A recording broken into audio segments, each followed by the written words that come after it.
My boyfriend refuses to let me sleep in on weekends, says I'm overreacting. I'm 32 years old, and my boyfriend Mark is 34. We've been together for almost 2 years, and he moved in with me this past January. Our relationship has been full of love and shared experiences, but like any couple, we have our differences. One of the most prominent differences is our sleeping habits. I've always been someone who cherishes my sleep, especially on weekends. During the work week I wake up at 7 a.m. to get ready for my job. However, weekends are my sanctuary, a time when I can catch up on rest and enjoy a leisurely start to my day. I usually sleep in until around 9:30, rarely pushing it to 10 a.m., and it's almost unheard of for me to sleep any later than that. For me, sleeping in is a rare luxury, a way to recharge and unwind from the week's stresses. Mark, on the other hand, is the quintessential morning person. Regardless of the day, he's up at 7 a.m., bright-eyed and ready to start his day. This difference in our morning routines was a point of mild contention early in our relationship. It wasn't anything serious, more of a light-hearted acknowledgement that one of us loved the mornings and the other did not. When Mark moved in with me, I thought we'd find a balance. I made it clear that I'm happy to wake up early for planned activities. If he suggests grabbing breakfast at 9 a.m., I'll set my alarm for 8 a.m. without complaint. I'm only keen on sleeping in when there are no plans, which happens maybe 2 or 3 times a month. Despite this understanding, Mark has a habit of waking me up early even on the days I've set aside for extra sleep. It started with what seemed like small, considerate gestures. On days when we had plans, he'd wake me up earlier than necessary. For example, if we were meeting friends at 11 a.m., he'd wake me up at 8:50, even though we were only 15 minutes away from the meeting place. Or he'd come in and wake me up at 9 a.m. to help unload groceries, even if he had only picked up a few items. Sometimes, he'd wake me up to take our dogs to the park, insisting that it was time to get moving, even though I'd planned to wake up 15 minutes later. Every time, I'd get irritated and ask why he couldn't trust me to get up on my own. I reassured him that I was responsible enough to set an alarm and wake up in time for our plans.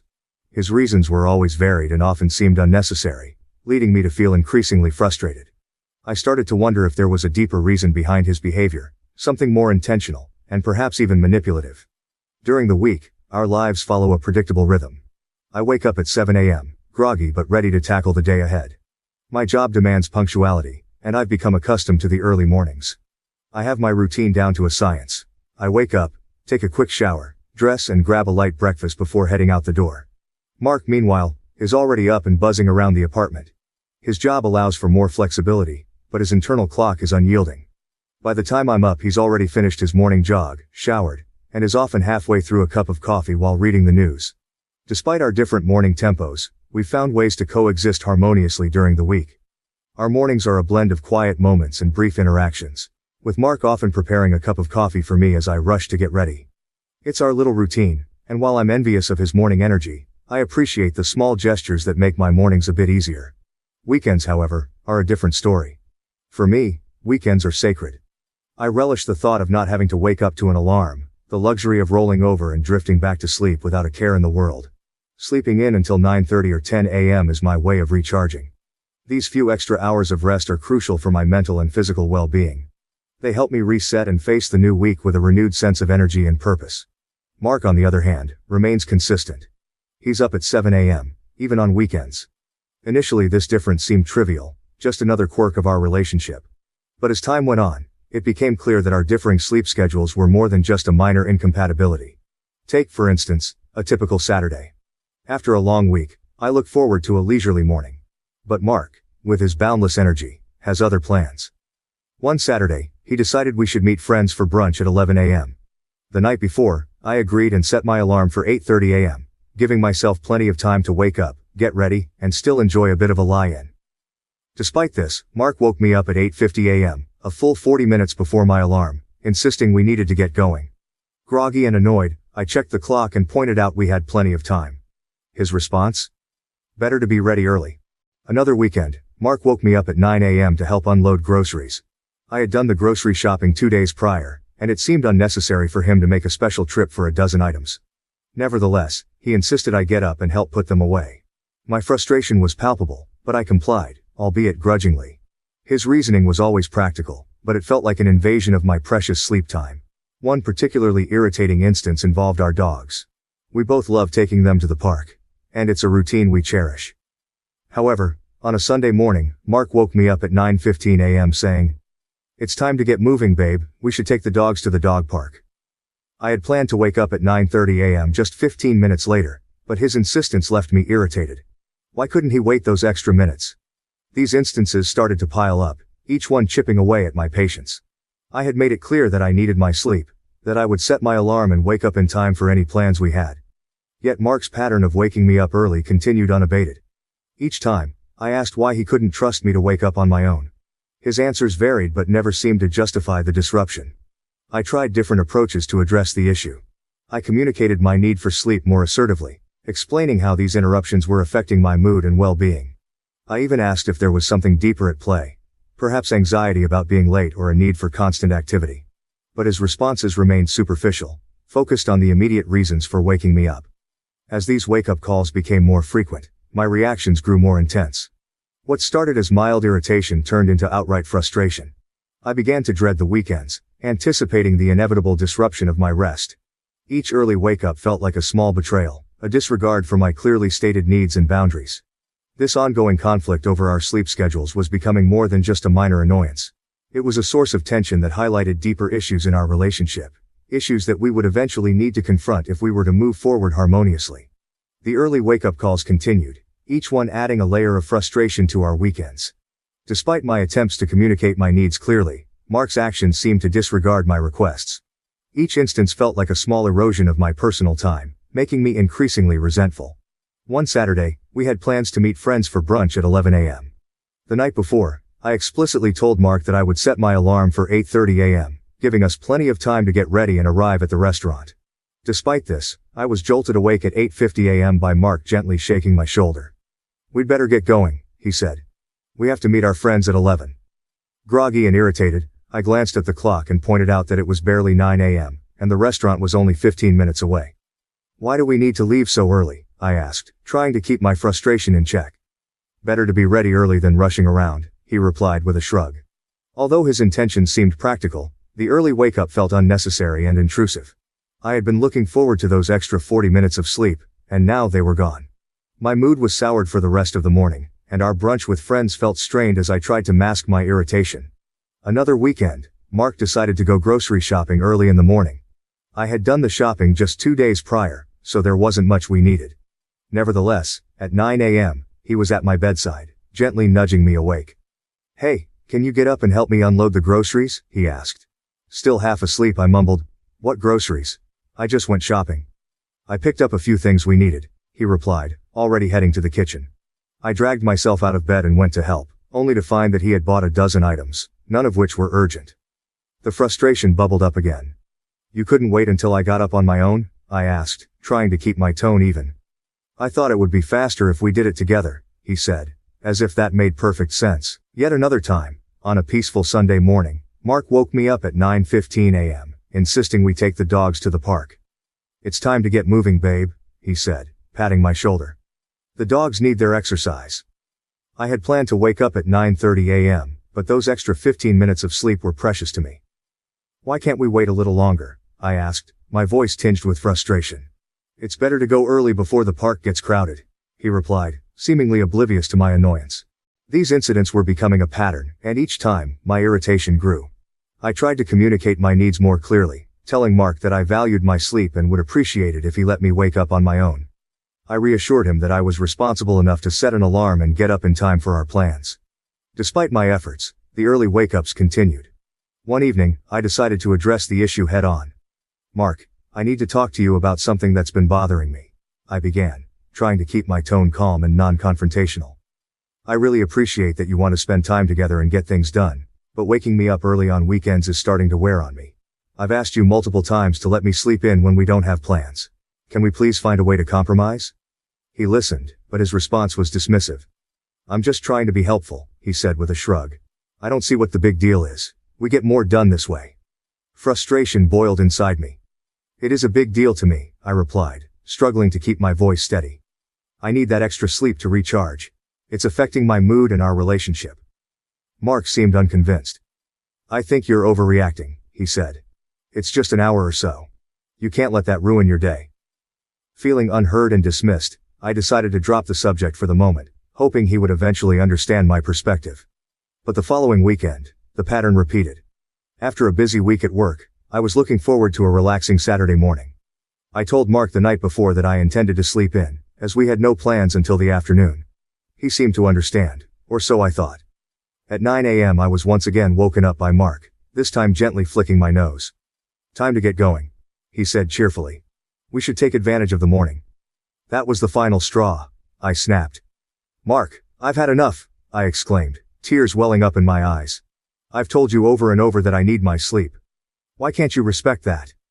Taken aback by my outburst, Mark tried to defend himself. "I'm just trying to be productive and helpful," he said, his tone defensive. "You're overreacting to something small." "It's not small to me," I shot back. "You're disregarding my needs and making me feel like my boundaries don't matter." The argument escalated, with both of us raising our voices and airing our grievances. Mark accused me of being grumpy and ungrateful, while I accused him of being controlling and dismissive. The tension that had been building for months finally erupted, leaving both of us emotionally drained. After the heated exchange, I retreated to the bathroom, tears streaming down my face. I felt exhausted, not just from the lack of sleep, but from the constant battle to have my needs respected. When I came down an hour later, Mark tried to downplay the situation, suggesting that my reaction was childish, and that I needed to calm down.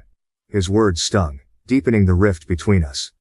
"You need to really think about why you do this and come talk to me when you're ready," I said, my voice trembling with emotion.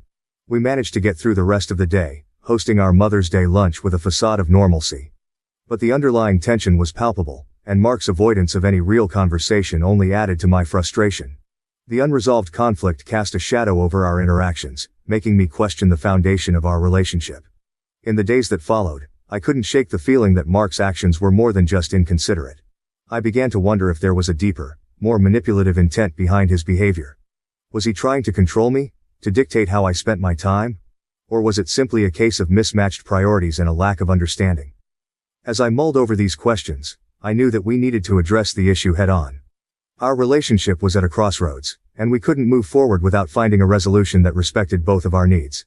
It was time for a serious conversation, one that would determine the future of our relationship.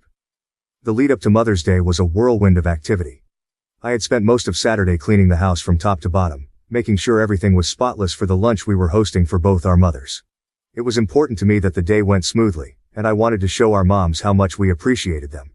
In addition to cleaning, I spent hours in the kitchen, prepping food so that on Sunday, all we had to do was pop the dishes in the oven. By the time Saturday evening rolled around, I was exhausted but satisfied with the work I'd done. As we settled into bed that night, I expressed my relief to Mark. "I'm so glad everything is ready for tomorrow," I said with a tired smile. "I can't wait to sleep in until 10. It's going to be so nice to finally get some rest." Mark seemed to understand, nodding in agreement.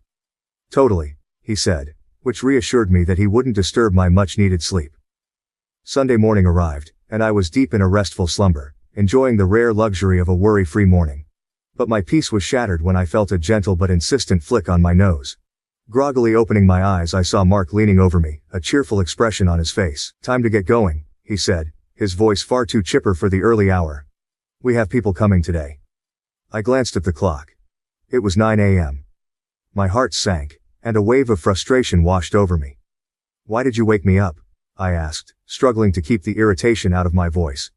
"I told you I wanted to sleep until 10. "We need to start getting ready," he replied, as if it were the most obvious thing in the world. "The moms are coming over." "We have plenty of time," I insisted, my voice rising with each word. "I already did all the prep yesterday, we just need to put the food in the oven." Mark seemed unfazed. "I thought it would be better to get an early start," he said casually.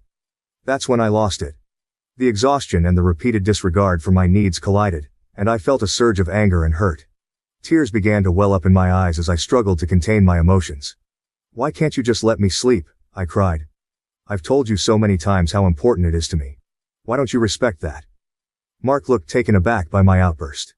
"You can't act like this because you didn't get an extra hour of sleep," he said, his tone dismissive. "That's childish." His words felt like a slap in the face. I felt my frustration and hurt intensify, and I couldn't hold back the tears. "It's not just about the sleep," I said, my voice shaking. "It's about you ignoring my needs and waking me up for no good reason. It's about not feeling heard or respected in our own home." Seeing that the conversation was only escalating, I retreated to the bathroom, needing some space to calm down and collect myself. The tears flowed freely as I sat on the edge of the bathtub, feeling a mix of anger, sadness, and exhaustion. I stayed there for an hour, trying to compose myself before facing Mark again. When I finally came downstairs, the atmosphere was tense. Mark looked up from his phone, his expression unreadable. "You really need to think about why you're so upset," he said. "It's just an hour of sleep." "It's not just an hour," I snapped. "It's every single weekend. It's the constant disregard for what I need. It's you waking me up for things that could wait. It's the fact that you think my feelings are childish and don't matter." Mark's response was to shrug, which only fueled my frustration. "I think you're overreacting," he said. "I'm trying to be helpful. We have a busy day, and it's better to be up and ready." His dismissiveness made me feel even more isolated and misunderstood. "Helpful?" I repeated, incredulous. "How is waking me up early helpful? I told you last night I needed this sleep. You said you understood. But you woke me up anyway. It's like you're doing it on purpose." "I'm not doing it on purpose," he retorted. "I just think it's better to get a head start on the day. You always seem to take forever to get ready." The comment felt like another blow. "So, this is about you thinking I'm not efficient enough?" I asked, my voice rising. "This is about you trying to control how I spend my mornings?" Mark sighed, clearly exasperated. "No, it's not about control.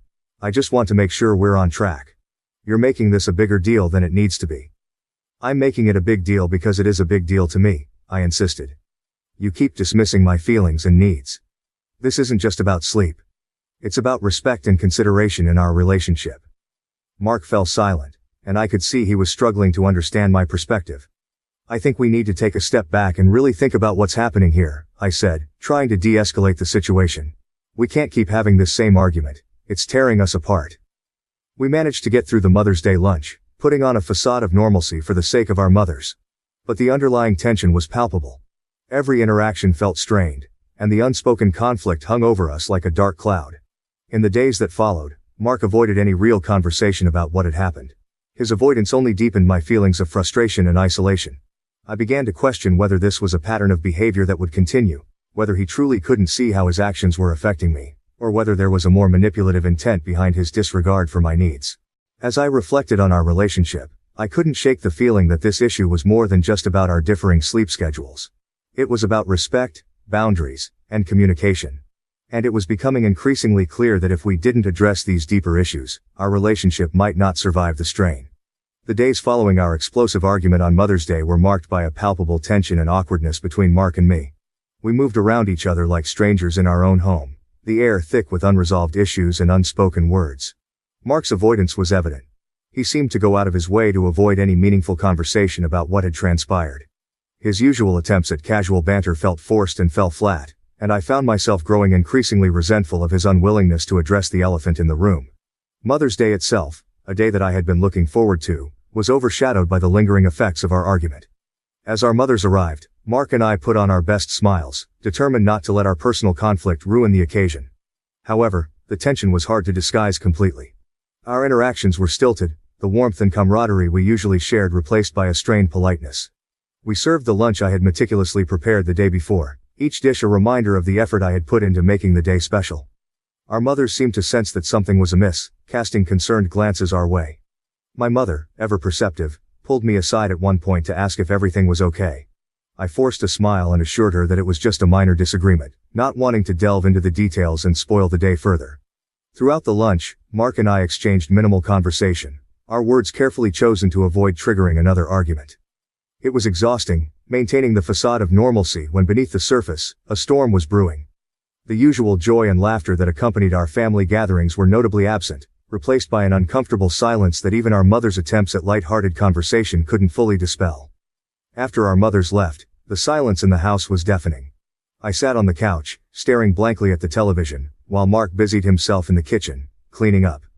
The physical proximity did nothing to bridge the emotional distance between us. Each clatter of a dish or rustle of a plastic bag felt like an audible representation of the rift that had formed between us. In the days that followed, Mark's avoidance continued. He immersed himself in work and his usual routines, making himself scarce around the house. I, on the other hand, found it increasingly difficult to focus on anything else. The unresolved tension gnawed at me, making it hard to concentrate at work or enjoy activities that usually brought me peace.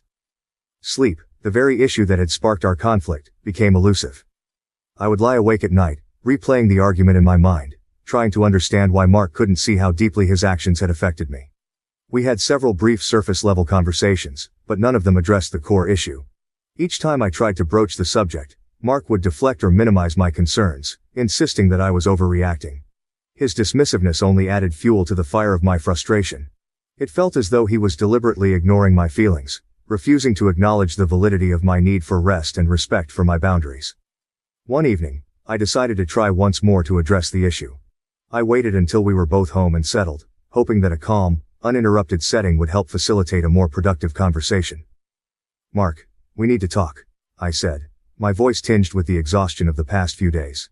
He sighed, clearly weary of the topic. "We've talked about this already. I don't know what else you want me to say." "I want you to understand how this is affecting me," I replied, struggling to keep my voice steady. "It's not just about the sleep. It's about feeling disrespected and unheard in our relationship. I need you to see that." Mark ran a hand through his hair, a gesture of frustration. "I get that you're upset, but I'm not trying to disrespect you. I just think you're making too big a deal out of this." The familiar refrain of dismissal cut through me like a knife. "It is a big deal to me," I said, my voice rising.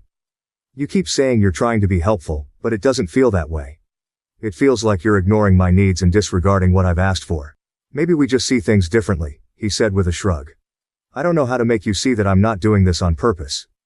His words felt like a wall between us, an impasse that we couldn't seem to overcome. The lack of resolution was suffocating, leaving me feeling more alone and unheard than ever. The ongoing discomfort seeped into every aspect of our daily lives, casting a shadow over what should have been a time of joy and connection. The ongoing tension between Mark and me was unbearable. One evening I decided it was time to address the issue head-on. "Mark, we need to talk," I said, my voice steady but firm. "This situation is affecting us both, and we can't keep avoiding it." He looked up from his phone, a hint of reluctance in his eyes. "Okay," he said, putting the phone down. "What do you want to talk about?" "I need you to understand how your actions have been making me feel," I began. "When you wake me up early on weekends, despite me telling you that I need to sleep in, it feels like you're disregarding my needs and boundaries. I feel disrespected and unheard." Mark sighed, leaning back in his chair. "I'm not trying to disrespect you," he said. "I just think it's important to start the day early and be productive. I'm doing it for us, not to upset you." "But it is upsetting me," I countered, trying to keep my emotions in check. "I need those extra hours of sleep to recharge. When you wake me up early, it feels like you don't trust me to manage my own time." Mark frowned. "I get that you need sleep, but I just don't see why an hour here or there makes such a big difference. I thought we were a team, and I'm just trying to help us stay on track." "It's more than just an hour of sleep, Mark. It's about feeling valued and respected. I need you to take my feelings seriously and stop dismissing them." Mark was silent for a moment, his expression conflicted. "I guess I didn't realize it was affecting you this much," he admitted.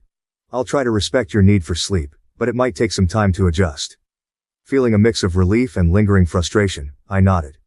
"I just want us to find a balance where both of us feel respected and heard." As the days turned into weeks, the unresolved tension continued to fester, a constant reminder of the growing divide between us. It became clear that without a significant breakthrough in our communication and understanding, our relationship would remain mired in this painful stalemate. And so, I found myself at a crossroads, wondering how much longer we could continue like this, and what it would take to bridge the gap that had formed between us. As the days passed, I found myself constantly reflecting on my relationship with Mark and his behavior. I loved him deeply, but his repeated disregard for my needs made me question whether his actions were intentional and manipulative. Was he genuinely trying to be helpful, or was there a deeper, more troubling reason behind his behavior? This uncertainty gnawed at me, making it difficult to fully trust his intentions. I considered various possibilities. Perhaps Mark had an ingrained belief that productivity equaled worth, and he couldn't understand why I valued sleep so much. Maybe he was anxious about managing time and ensuring we never missed any plans, even at the cost of my rest. But the unsettling possibility remained that he was exerting control over me, dictating how I should spend my time and subtly undermining my autonomy. This reflection led to an intense internal conflict. On one hand, I wanted to believe the best in Mark, trusting that his actions stemmed from a misguided sense of helpfulness rather than a desire to control. On the other hand, the pattern of behavior that made me feel disrespected and unheard could not be ignored. The lack of resolution and Mark's dismissive attitude towards my feelings only added to my frustration and confusion. After much soul-searching, I decided that I needed to address this issue head-on, with a clear plan for moving forward. I needed to set firm boundaries and communicate my needs more assertively. I resolved to have another serious conversation with Mark, emphasizing the impact his actions had on my well-being and our relationship. I would explain that my need for sleep was non-negotiable, and that we needed to find a compromise that respected both our needs. Moving forward, I committed to standing up for myself and ensuring that my voice was heard, while also being open to understanding Mark's perspective. If his behavior continued to disregard my needs, I knew I would need to reevaluate the relationship and consider whether it was truly healthy for me. As the days passed, I found myself constantly reflecting on my relationship with Mark and his behavior. I loved him deeply, but his repeated disregard for my needs made me question whether his actions were intentional and manipulative. Was he genuinely trying to be helpful, or was there a deeper, more troubling reason behind his behavior? This uncertainty gnawed at me, making it difficult to fully trust his intentions. Thank you for watching. If you haven't subscribed yet, please do so and hit the notification bell to stay updated with more shocking real-life stories happening around you.